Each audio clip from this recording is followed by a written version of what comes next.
The only solution that I could come up with after prayer and meditating on this is I needed to bury my dad alive. I grew up in a home that I thought was perfect at the time. We had meals together, camping and hiking and backpacking, family worships together. We attended church together. But instead of it being a perfect family, I discovered as I began growing and maturing that it was a normal family. There was some dysfunction in it. My father, with all of the excellent qualities that he had, also was fairly abusive to our family. And as I was watching my mom and my youngest sister and their interaction with him, the time that we were spending was full of tension. I journaled about it, and I was just getting more and more angry. It was about this time that I was also becoming active in a 12-step program, and there were things in my life that I wanted to be different. And the only solution that I could come up with after prayer and meditating on this is I needed to bury my dad alive. Now, before you reach for your phones to report me, let me just explain that what I felt I needed to do was to write his obituary, because I realized that at people's funerals, people describe the best of this individual. And I realized that when my dad died, that people would say good things about him, and I wanted to be able to be in a place where I could sincerely say good things about my father as well. So I began to write. At first it was pretty faltering, but as I continued, I began to list more and more things that I was truly grateful for.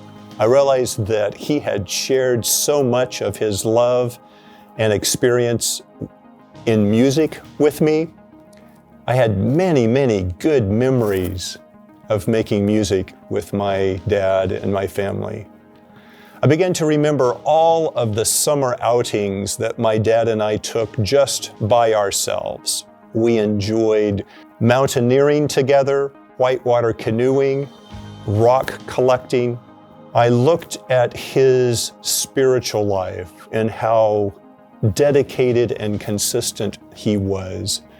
I looked at the respect that he had with his professional world as well as with those in the church, and I kept writing. I kept praying. After several months, I finished this project. I had the obituary completed. I felt that it represented what I wanted the world to know about my dad. I folded it, put it in an envelope, and mailed it to him. It didn't miraculously change my relationship with my dad, but as the months continued, I found that the anger and resentment was taking up a smaller and smaller portion of my life. I had prayed to God that He would work forgiveness in my life, and that forgiveness was a miracle that I began to experience more fully.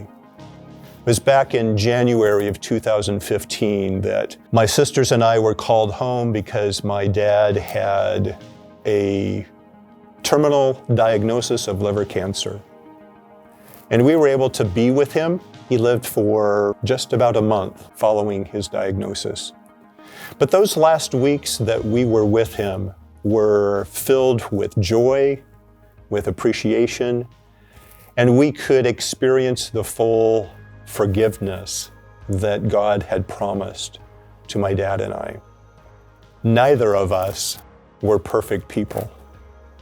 Both of us had challenges. In fact, one of the sobering realizations was that many of the things that I had been most angry about with my dad were aspects that I had hurt my own wife and children with.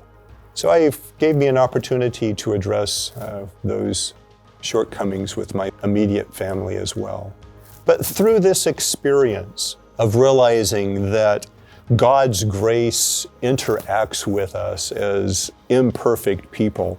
I came to appreciate more of the grace that I longed for in my own life, and to see God's grace begin to cover the resentment that I had with my father.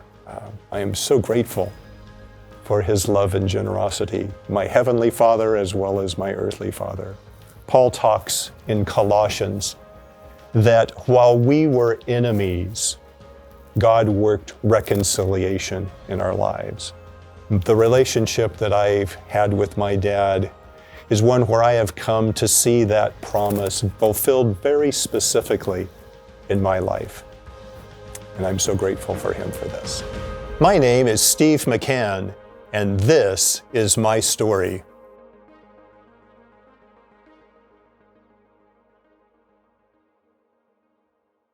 I'm Pastor Tara Van Cross, and we're so glad that you've tuned into our Azure Hills Church YouTube channel. Please like and subscribe, and click on the bell so that you'll be notified every time we share new videos. We are so glad that you're here.